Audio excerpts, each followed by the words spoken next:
nga Haidara be yɔrɔ min na bi jama min b'a kɔ faga min b'a la se min b'a ye Haidara taar'i sigi a ye wajulu min kɛ kɛnɛ in kan a bi san 10 bɔ Bani m'a ɲɔgɔnna kɛ halisa dɔw nana foli kɛ ko tuma ko ne kun ye min fɔ Bani ye cɛ n bɛ fɛn fɔ a ye a wasara de a bi san 10 bɔ a ye min kɛ kɛnɛ kan a m'a ɲɔgɔnna kɛ donc an bɛ foli d'aw bɛɛ lajɛlen ma an wasara kɔnɔ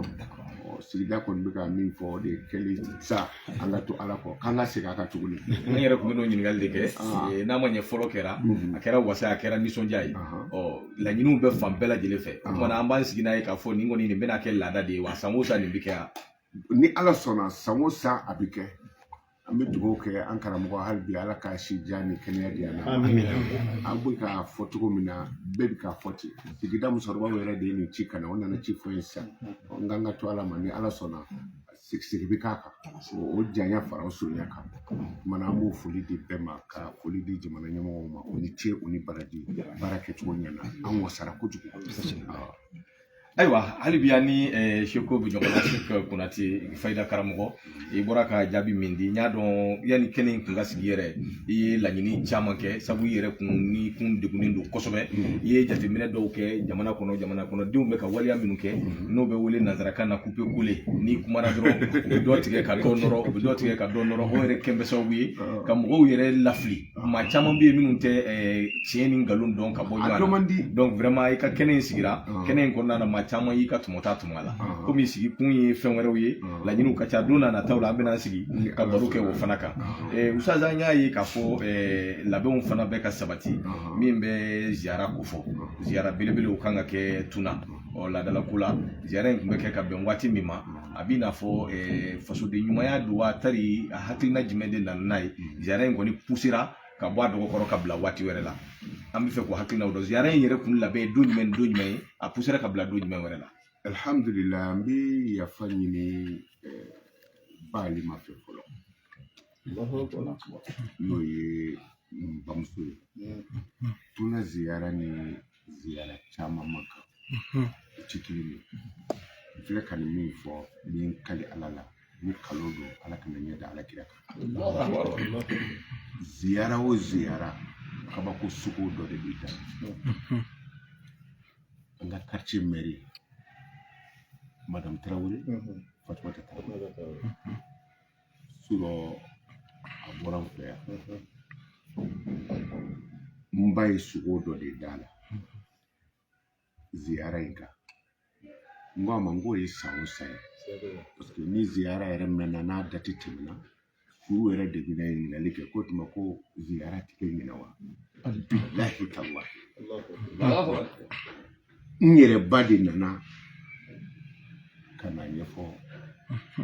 Fatumata ɲɛna kabini n'a jɛra quartier maire don kabini n'a jɛra a ma deli ka sogo b'a la fɔlɔ n'o ziyara sera bon anw ye ziyara bila le 18 ani le 19 la Mayiga an bɛ kelen f'i ye n'i ye jɛkulu jɛlen ye dɔ y'i ka bonya bila dɔ ye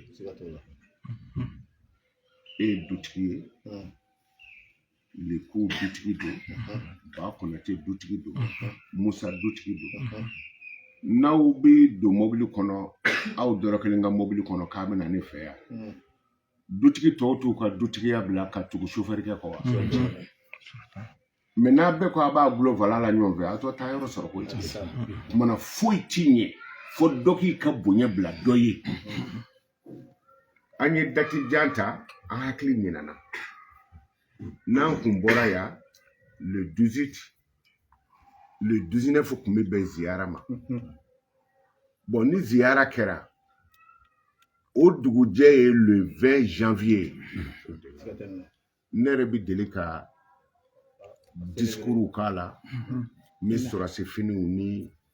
gendarme finiw ni a tɔgɔ ye di polisi finiw don ani sapɛriw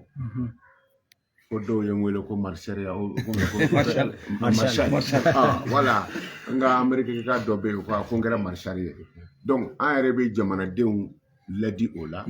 bon n'a fɔra ko bɛnna ne ka ziyara ma fɛn t'a la nga ne yɛrɛ bolo cɛ man ɲi parce que ne man ka bonya bila jamana ye o de la an ye a bɔ le 18 la ka taa bila le 25 la donc fasoden ɲumanya ani faso kanu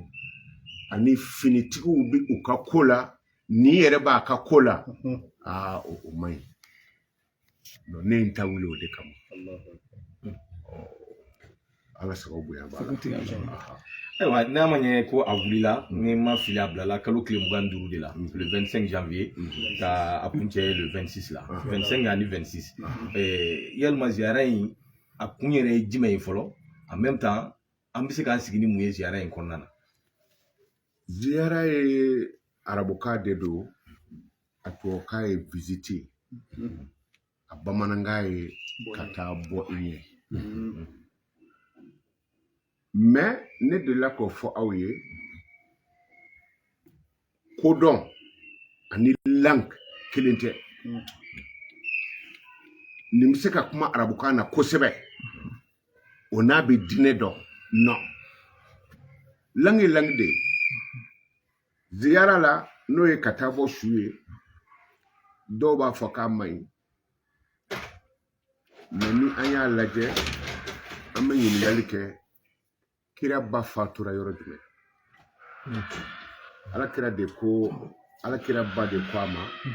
a ko karisa ko i fa kun ye cɛ ye o de la muso ɲuman bɛɛ bɛ den kofɔ fa kofɔ den ye n'i ye den o den tigɛlen ye a fa la ba de ma fa de ka bonya jira kira ba o de ko a ma a ko Muhamadu a ko i fa kun ye cɛ ye a ko ni fatura a ko maintenant n bɛ taa kaburu jira i la u bɔra Makan alakira si san 6 ka taa a taara kaburu yira k'i fa bi yan kira y'a ɲɔngiri a y'a bolo da fa kaburu la o kɔfɛ ani alakira bɔra yen k'u bɛ taa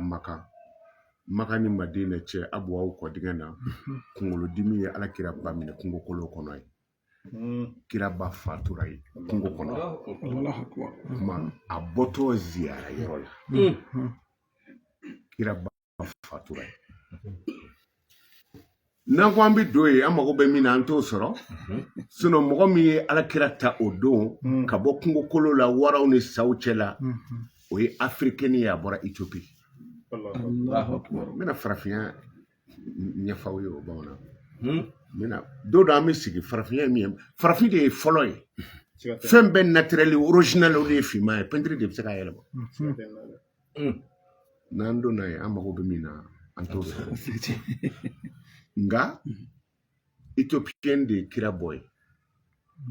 o tɛ ziyara yɔrɔ ye kira yɛrɛ ka fatuli bana y'a minɛ kaburujo de la a sigilen tora ziyara yɔrɔ la a kunkolo y'a dimi kira ma bɔ o bana na an bɛɛ bi seli k'a ɲɛsin alikaba min ma n'o alikaba jɔlen don ko alabato yɔrɔ la alikaba filɛ nin ye nabi ɲuman 70 bɛ alikaba kɛrɛfɛ donc mɔgɔ tɛ se ka alikaba tawafu fiyewu f'i ka nabi ɲuman ninnu ziyara parce que